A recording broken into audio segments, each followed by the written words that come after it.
Newt Gingrich just gave an interview to NPR in which he says that the president-elect no longer likes the phrase drain the swamp. I'm told he just disclaims that.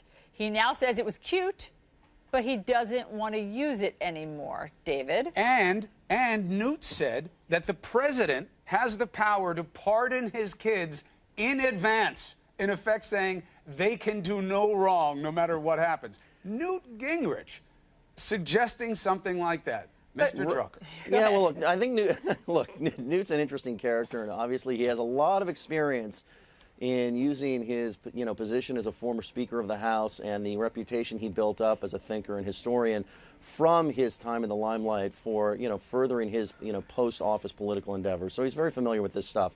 Look, here's how this stuff works. Donald Trump is, in a sense, although he acts unconventionally, is really functioning like every other politician. There are some things here that are different.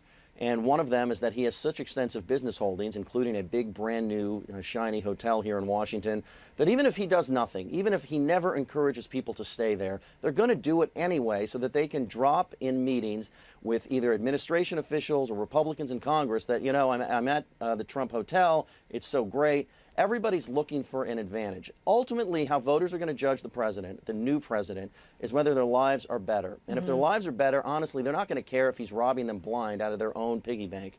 If their lives aren't better, they're going to look at every flaw that has nothing to do with whether or not it's his fault or not, and they're going to decide he's fallen down on the job, and they're going to nail him for it. And that's just how this works. I get it, but why would he move away from drain the swamp? His supporters and voters like that. Right, Allison, because he can't govern that way. I mean, it's a cute phrase. We heard this from President Obama, just not with that phrasing.